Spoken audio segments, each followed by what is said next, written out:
자, 이제 세 번째 오늘 마지막 수업 내용 나가도록 할게요. 어떻게 된 거죠? 음흠. 자, 자료를 공유하도록 하겠습니다. 음.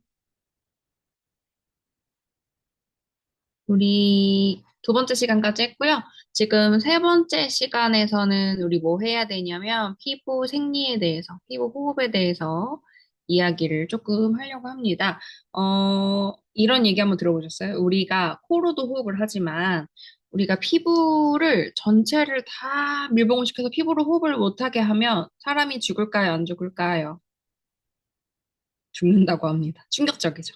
우리 피부는 일반적으로 세포가 셀이 호흡을 한다라고 의미를 하고요.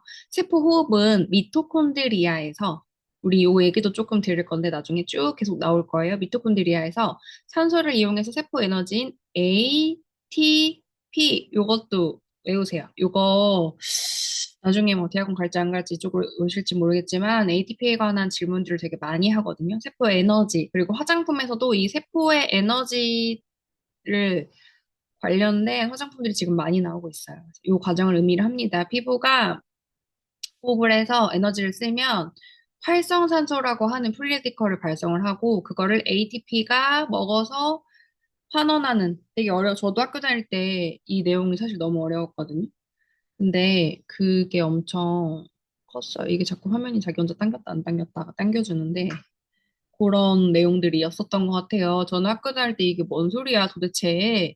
근데 지금 사회생활을 하면서도 계속 듣고 있는 얘기여서 학교 다닐 때 이렇게 교과서에서 배운 사실 내용들이 다 있었는데 그때는 그냥 시험 보기 위해서 한번 시험 보고 띵 다 있잖아요. 그래서 저는 사실 책이 되게 중요하다고 생각하는 게 이거 수업하고 사실 끝나는 게 아니라 이 전공 교과서는요, 여러분, 나중에 살 수도 없고요. 진짜 나중에 다시 꺼내서 공부할 날이 옵니다. 그래서 저는 이 진짜 전공 과목 되게 중요한데, 제가 여기서는 응용 피부를 가르치고 있지만, 1학년 친구들은 피부학 수업을 가르쳤어요. 그래서 이거 피부학 수업에 했었던 가장 기초적인 책이라서, 이 내용들 다시 한번 상기시키면 좋을 것 같고요.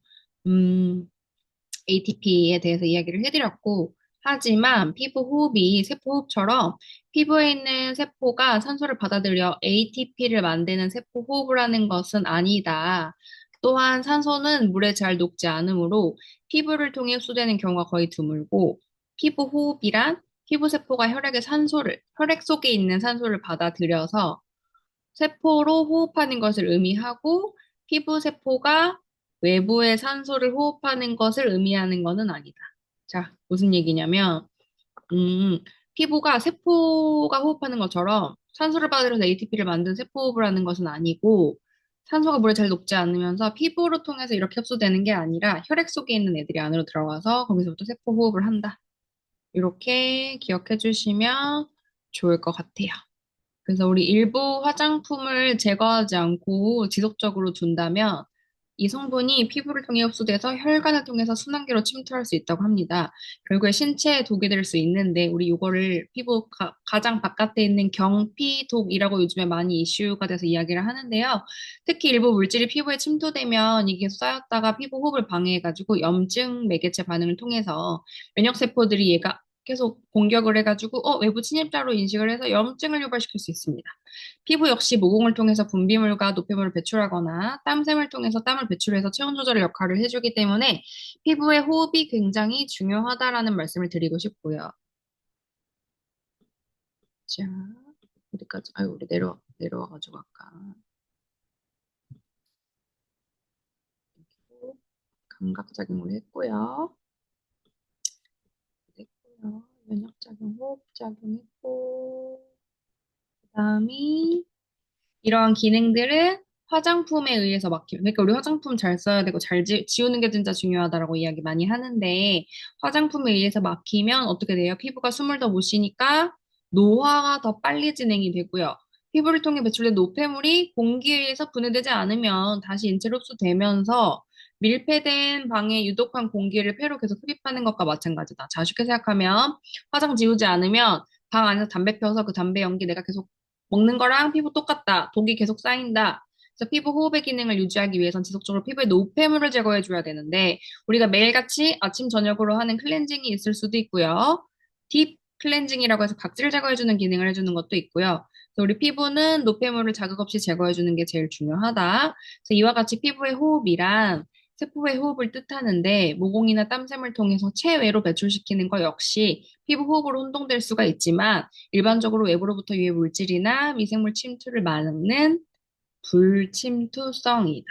그러나 일부 화학물질은 피부를 통해 흡수된다. 예를 들어서 니코틴 패치를 피부에 부착을 하면 니코틴이 피부를 통해 흡수된다. 이와 마찬가지로 일부 화장품과 의약품은 피부를 통해서 생체로 흡수될 수 있는데 대표적으로 가장 유명한 게 우리 아로마가 피부에 발랐을 때 혈액으로 들어가서 전신 순환을 하다가 48시간에서 68시간 내로 배출되는 역할을 해준대요. 제가 이 다음 학기 아로마 수업을 할 건데 그때 아로마 수업 들으시는 분들은 조금 더 자세하게 제가 설명을 해드리도록 하겠습니다. 자, 그 다음에 세 번째 챕터에서 피부의 pH. 자기 혼자 막 줌 땡겼다가 줌인 줌아웃을 하네요. pH는 우리가 수소 이온 농도를 지수함수로 나타내는 단위고요. 산성, 중성, 알칼리성, 물질의 용액 속에 용해되어 있는 수소 이온 농도는 산, 에시드, 우리 알고 있는 식초, 산, 알칼리, 대표적으로 우유 상태의 세기 정도를 나타내는데 피부는 pH 자체의 pH를 나타낸 것이 아니라 피부의 피지막을 형성하는 역할을 합니다. 약산성과 역할을 하고요. 피부의 약산성의 기전은 명확하게 확립되어 있지 않으나 피지선이나 한선에서 분비되는 카르론산, 카프린산 이런 것들 우리 화장품 성분에 나오는데 프로피온산 등과 같은 지방산의 젖산염이나 아미노산 등에 의해서 형성된다는 설이 우세합니다. 그래서 이 산성막은 피부의 물리학적인 손상으로부터 보호하는 방어 기전을 가지고 있다.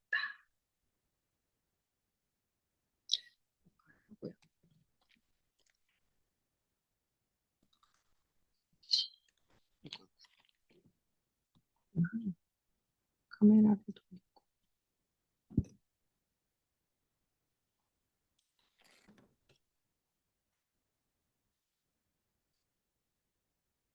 잠시만요. 오늘부터 인스타 올려드릴 건데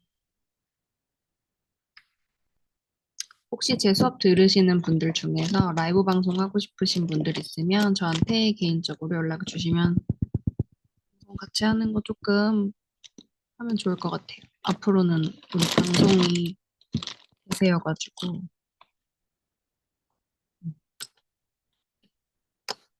그래서 저도 계속 이렇게 인강을 찍고 있지만 입니다. 자, 그래서 이 산성막은 외부 물리학적 손상으로부터 보호하는 방어 기전을 가지고 있고요. 피부 표면에 존재하는 미생물의 지나친 증식을 억제하면서 감염이라든지 자극, 가려움으로부터 피부를 보호하는 역할을 하고요.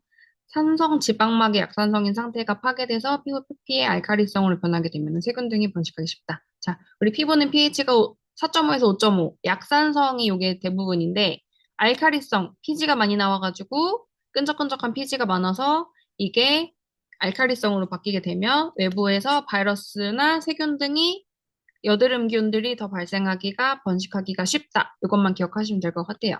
자, 그 pH 특히 여름에는 땀 성분이 젖산에 의해서 산성 지방막의 상태가 중성에 가까워지면서 방어 기능이 저하되는 거예요. 그래서 여름에 여드름이 많이 나는 거죠.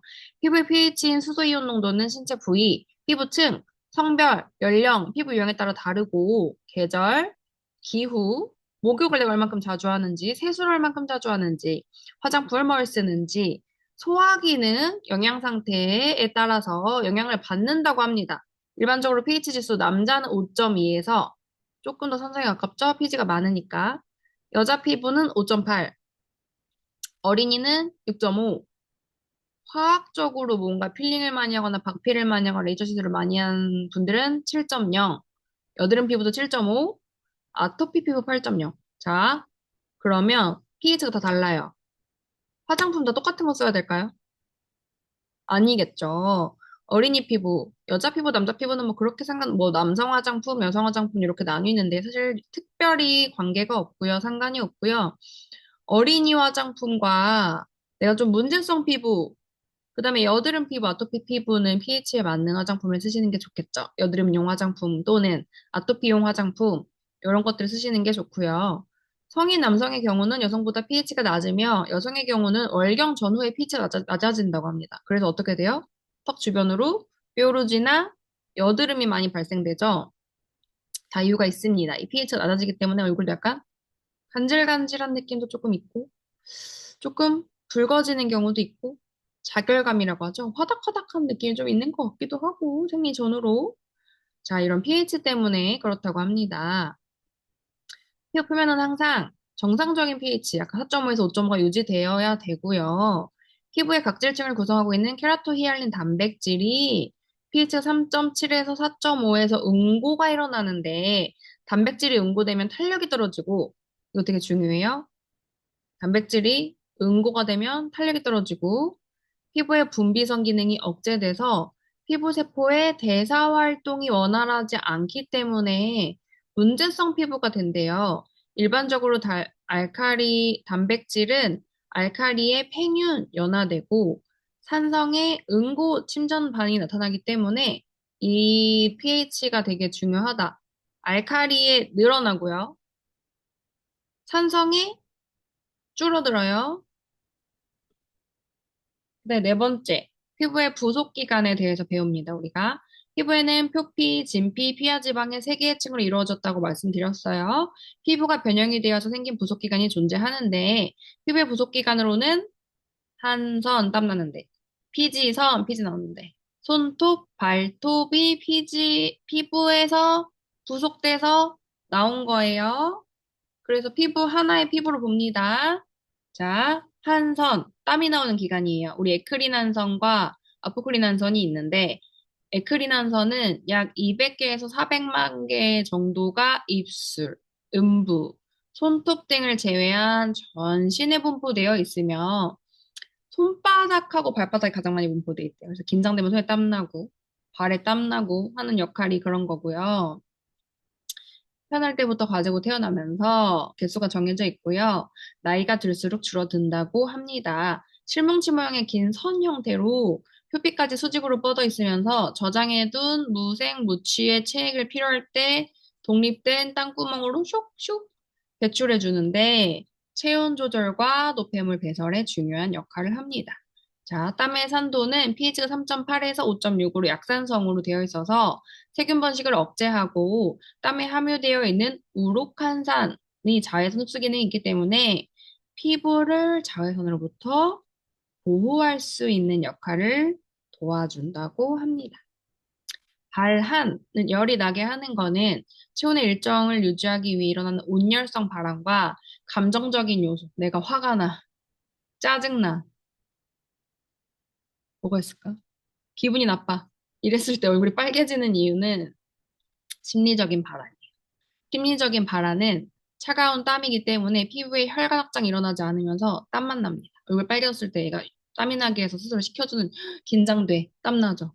열이 나기 때문이에요. 그 다음에 아포크린 한선, 우리가 대한선이라고 이야기를 합니다. 아포크린 한선은 에크린 한선에 비해서 형태가 커요. 그리고 진피 깊숙이 위치하고 있으면서 피부 표면으로 직접 열리지 않고 모낭하고 같이 털 나는 데랑 같이 연결되어 있어서 피부 표면으로 바로 통하게 되어 있고요. 아포크린 한선의 대표적인 게 겨드랑이, 외음부 주변, 젖꼭지 주변, 배꼽 주변, 귀두 등의 특정한 부위에만 주로 분포를 하게 되고 분비물이 약간 점성 있고 우윳빛을 띠면서 희푸였거나 노르스름한 액체이고 약 알칼리성으로 세균 감염이 일어나기 쉬우므로 한선 내부에서는 미생물에 의해 분해되면 부패되고요. 강한 냄새가 나는 암내 또는 액취증이 발생될 수도 있는 부위에 나오는 땀이 아포크린선, 우리 대한선, 클 대자를 써서 큰 선, 큰 땀샘선 이렇게 기억해 주시면 될 것 같아요.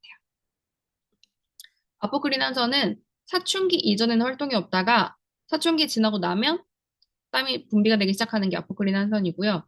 나이가 들면 다시 위축이 돼서 활동량이 줄어들게 된다고 합니다. 남성보다 여성이 많으며 백인보다 흑인이 많다고 해요. 자, 땀에 이상하게 날 때가 있어요. 다한증, 땀이 많이 나는 거. 과도한 땀 분비가 일어나는 것을 말하며 땀 분비에 따라서 국소적 혹은 전신적 다한증으로 구분되고요. 국소적 다한증은 신체 일부에서 과도한 땀 분비가 일어나는 것을 가르치고 손바닥, 발바닥, 팔, 다리에 접히는 요 관찰부, 겨드랑이, 애과부, 서해부, 사타구니 접히는 부분, 회음부에 주로 나타나고요. 그 밖에 코끝에 나타나기도 한대요. 정서적 자극에 의한 반응으로 땀이 나는 것은 대부분의 사람이 경험하는 것으로 대개의 경우 별 문제가 되지 않으나 특정한 사람에게는 사회생활에 지장을 줄 정도로 심각할 수가 있다. 전신적 다한증은 피부의 온도 수용체에서 자극이 전달되기도 하지만 대부분의 주위의 높은 온도에 의한 외부적인 요인이나 질병에 의한 체온이 상승하는 경우를 말한다. 미각 다한증은 보통 자극적인 음료나 음식물을 섭취하고 나서 몇 분 이내 얼굴에 땀이 윗입술, 입 주위, 뺨에 막 땀이 줄줄 나는 경우를 얘기를 하고요. 소환증, 땀이 적게 내서 땀이 너무 안 나가지고 약간 노폐물도 배출하고 독소를 배출해야 되는데 너무 배출이 안 되는 거예요. 땀이 안 나면 좋은 게 아닌가요? 라고 하는데 우리 몸에서 배출의 기능이 있다고 했잖아요. 땀이 안 나니까 독소가 안 빠져. 이런 게 조금 문제가 되는 경우도 우리가 소환증이라고 하고요. 갑상선 기능 저하나 금속성 중독, 신경계 질환 등이 나타나면서 피부에 수분이 부족하게 돼서 건성화나 노화 현상이 심해지는 걸 우리가 소환증이라고 합니다.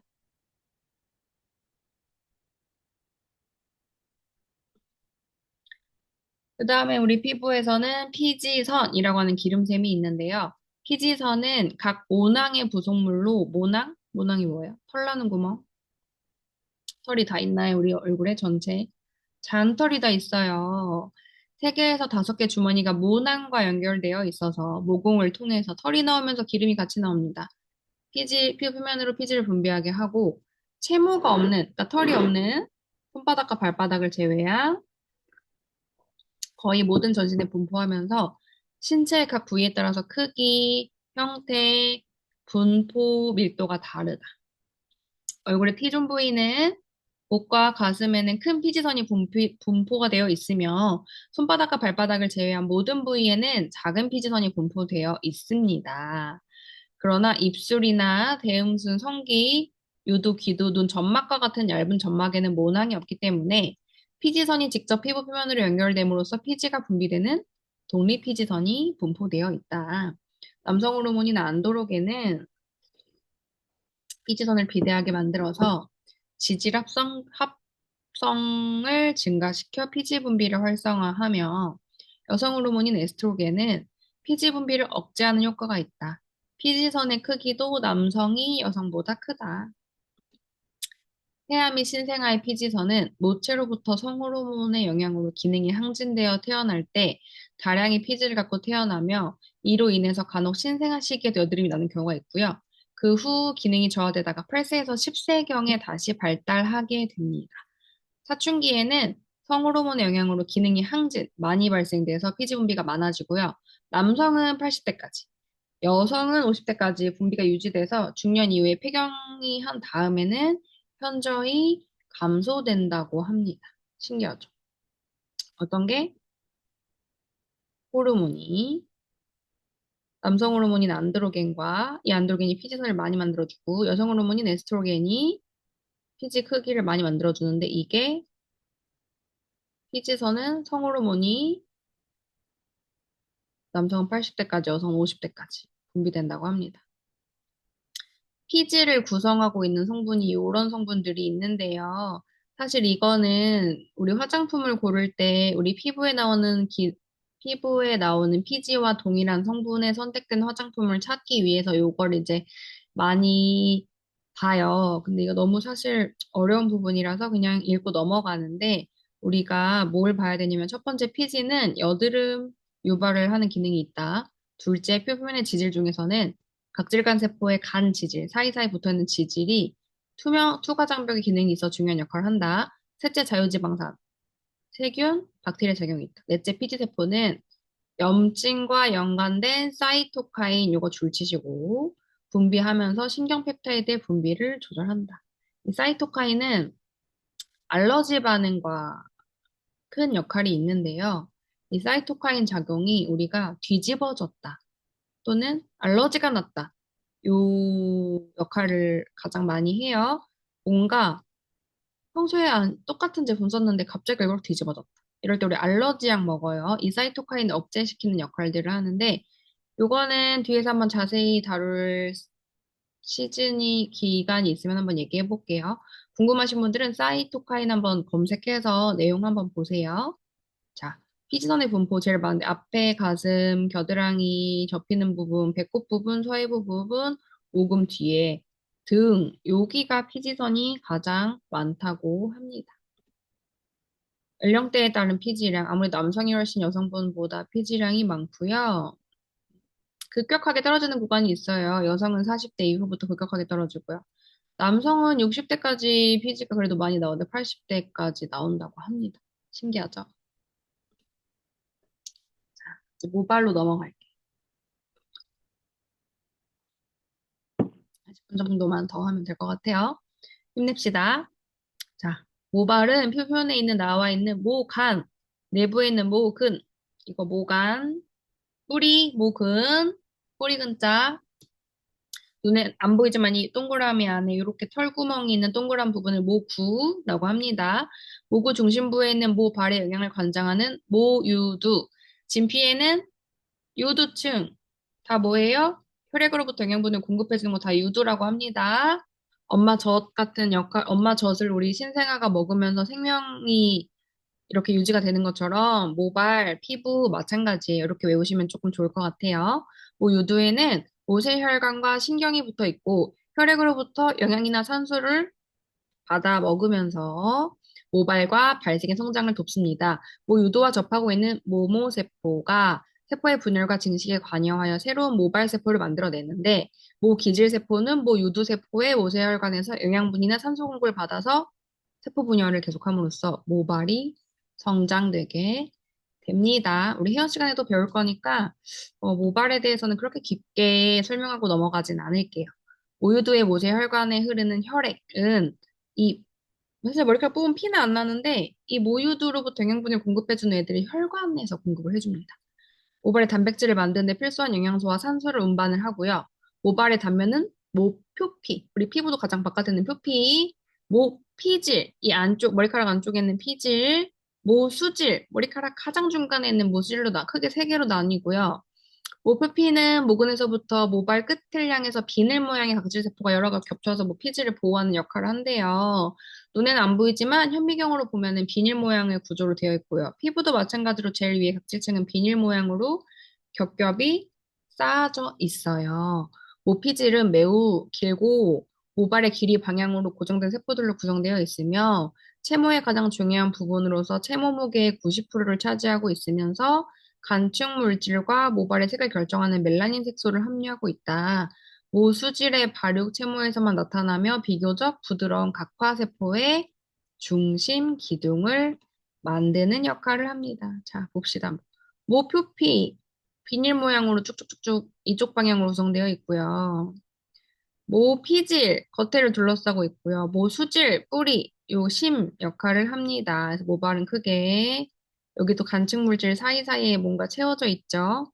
이렇게 보면은 확대해서 보면은 물고기의 비닐 모양처럼 모발 끝 아래쪽을 향해 가고 있어요. 빗질할 때 이렇게 하잖아요. 거꾸로 하진 않잖아요. 우리 빼꼼 늘 때나 거꾸로 하지. 이렇게 하면은 큐티클 비닐 방향 모양대로 잘 빗어주는 거예요. 그다음에 모발의 형태. 모발의 형태는 인종이나 개인에 따라서 다르며 형태에 따라서 엄마 뱃속에서부터 정해져서 나오죠. 나는 직모, 유전이에요. 요거는. 그 다음에 반곱슬, 이것도 유전이에요. 곱슬, 요거 세 개의 분류로 되어 있는데 형태에 따라서 단면을 비교해 보면은 직모는 대체로 둥글고 원형이고 반곱슬모는 타원형이고 곱슬모는 납작한 모양을 가지고 있다고 합니다. 모발은 모구 속에서 세포가 어떤 식으로 자라나는지에 따라서 균일하게 자라면 칭모, 고르지 못하게 자라면 곱슬모, 모발의 굵은 모낭의 직경과 모양에 따라서 다르며 모표피의 비율도 작용하여 대체로 굵은 모발의 경우에는 모표피가 10%, 90%는 모피질이 차지하고 있고요. 가는 모발은 모표피가 40%이고 60%가 모피질입니다. 모발은 굵기에 따라서 굵은 모발인 성모와 가는 모발인 연모로 구분이 되고 있고 성모는 길이에 따라서 장모와 단모로 구분이 됩니다. 모발의 생장 주기 이거 되게 중요한데 헤어 시간에 저는 시험 많이 봤을 것 같아요. 저는 사실 이 응용 피부라서 우리 이따가 조갑이랑 손톱이랑 모발의 책 범위는 나와 있지만 그 부분은 패스하고 시험 볼 거여서 이거는 그냥 가볍게 복습하는 의미로 들어주시면 좋을 것 같아요. 그래도 피부에 연결되어 있는 부위라 안 하고 넘어갈 수는 없고 이렇게 해서 우리가 계속 복습 우리 미용은 사실 다 주기적으로 연결되어 있잖아요. 피부에 붙어 있는 모발, 그 다음에 피부에 붙어 있는 손톱, 피부에 붙어 있는 이 피부에 메이크업을 하기 때문에 뗄래야 뗄 수 없는 구조로 다 같이 돌아간다라고 기억해 주시고, 우리 피부 수업 시간에도 배우고, 헤어 시간에도 배우고, 네일 시간에도 배우고, 이렇게 한다라고 봐주시면 될 것 같아요. 자, 모발의 생장, 헤어 사이클이라고 하거든요. 모발의 성장기, 생장 주기에서 첫 번째가 자라나는 성장기. 모발 전체가 성장하는 기간으로서 목으로부터 빠져나가는 생성 단계에서 케라틴이 만들어지는 단계이고, 세포 분열이 가장 왕성한 시기로 모발의 성장이 빠른 시기이며, 대체로 남자는 3년에서 5년이면 한 바퀴가 다 돌아가고요. 여자는 4년에서 6년 정도로 이렇게 길게 머리가 자랄 수 있는 겁니다. 전체 모발의 80에서 9%가 이 시기에 속하고요. 모발은 한 달에 1에서 1.5cm 자란대요. 인지하고 계신가요? 1년에 한 12cm에서 15cm가 자라는 게 정상이래요. 그러나 건강 상태나 질병의 유무, 음식, 호르몬, 나이, 연령, 유전에 따라서 변화될 수가 있다. 두 번째, 태양이 빠지는 거죠. 성장기가 끝나고 모발 형태를 그냥 유지 붙어 있으면서 이렇게 손으로 하면서 나오거나 빗으로 브러싱할 때 또는 샴푸할 때 요럴 때 빠져나갑니다. 대사 과정이 느려지고 모구부가 수축해가지고 뭐 요드로부터 이렇게 이제 분리가 딱 되고 모발에 딱 박혀 있다가 이게 자연스럽게 떨어져 나가는 시기라고 봐주시면 될 것 같아요. 성장 모발의 대사 과정이 느려지면 성장이 느려지게 되고요. 세포 분열이 정지해가지고 더 이상 자라지 않아요. 수명은 1개월 정도 붙어 있다가 전체 모발의 1%가 여기에 속합니다. 휴지기, 쉬는 시기에요. 자라지도 않고 빠지지도 않고 그냥 중간에 있는 모 요도가 위축되어서 모낭이 줄어들고 목은 이쪽으로 밀려 올라가면서 결국 모발이 빠지는 시기. 이 시기에는 약 3에서 4개월로 전체 모발의 10%가 이 정도로 해당이 된다고 합니다. 아까 브러싱이나 마찰에 사진 빠지게 되고 산모의 경우는 급격한 호르몬 영향으로 전체 모발의 30에서 40%가 갑자기 우수수수수 다 빠진다. 자, 거꾸로네요. 휴지기 때 빠지고요. 퇴화기 때는 그냥 자라지 않는 거. 이렇게 기억해 주시면 될 것 같아요. 그래서 여기까지만 할게요. 모발의 물리적인 특성은 다음 시간에 하면 될 것 같습니다. 모발의 물리적인 특성부터 할 거고요. 우리가 여기까지가 다시 한번 정리를 해드리면 아까 모발은 크게 세 가지의 성장기로 나누는데 이거 시험 문제로 많이 나왔는데 저희는 뭐 헤어까지 시험이 낼 건 아니지만 헤어 시간에 저도 시험 문제 진짜 많이 냈었거든요. 모발의 성장 3단계에 대해서 정리하시오, 서술하시오 또는 체크하는 것들이 있는데, 자, 모발은 요즘에 탈모 때문에 피부 쪽에서도 모발을 많이 다루고 있어요. 우리 피부 하다가도 헤어 쪽으로 많이 가시는 분들이 많은데, 우리는 두피콜로지스트나 두피 쪽으로 많이 간다라고 봐주시면 되고요. 두피 쪽으로도 되게 많이 인원들을 채용을 하고 있어서 피부 전공했지만 두피, 그래도 우리가 헤어 스타일링은 아니지만 이 탈모에 관해서 두피 쪽은 저는 피부의 역할이라고 조금 생각을 하거든요. 그래서 조금 기억해 주셔야 될 게, 자, 성장기와 퇴화기와 휴지기가 있다. 요 정도 기억. 성장기는 전체의 80에서 9%, 1년에 12cm에서 15cm가 자란다. 여자는 4년에서 6년이고요. 퇴화기 더 이상 자라지 않는 상태에 전체 1%가 여기에 속하고, 휴지기 때 빠집니다. 휴지기 때 한 10% 정도 빠지고요. 호르몬 때문에 산모들은 3, 40%가 빠진다. 여기까지 기억해 주시면 될 것 같아요. 그래서 똑같이 두피도 마찬가지로 이 두피 피부의 스케일링을 조금 잘 해주시는 게 좋고, 브러싱이나 요 두피 피부의 혈류량을 증가시켜서 혈액 공급이라든지 산소 공급, 노폐물 배출이 좀 원활하게 잘 돼야 이 턴오버, 이 피부처럼 헤어의 사이클이 정상화가 돼서 잘 자라고 잘 빠지고 잘 붙어 있고를 하면서 탈모가 조금 줄어든다라는 게 핵심 포인트인 것 같아요. 우리가 할 수 있는 부분들은 두피 케어를 조금 잘 해주시고 두피의 스케일링 잘 해주시면서 좋은 샴푸 쓰고 이 머리로 가는 혈류량을 증가시키기 위해서는 이 목 뒤부분을 많이 좀 풀어주시고 어깨 승모근을 잘 풀어주셔야 일로 가는 혈액이라든지 영양분들이 두피로 잘 갈 수 있다. 여기까지 기억해 주시면 좋을 것 같습니다. 우리 첫 번째 수업은 이렇게 마무리를 하고요. 하루당 세개 들으셔야 돼요. 우리 30분씩 이론이 총 3개고 퀴즈 내면서 이렇게 하루 수업이 마무리가 되는 거고, 그다음에 두 번째, 세 번째 이렇게 수업을 올리도록 하겠습니다. 그래서 오늘 수업 봐주시느라 너무 고생 많으셨고요. 저한테 뭐 개인적으로 궁금한 연락이나 궁금한 점들 있으시면 뭐 댓글이나 다른 여러 가지의 수단을 이용해서 저한테 질문 주시면 좋고, 카카오톡이나 뭐 DM 발송해 주셔도 좋습니다. 제가 남겨 놓을게요. 그럼 우리는 다음 시간에 만나요. 안녕. 끄도록 하겠습니다.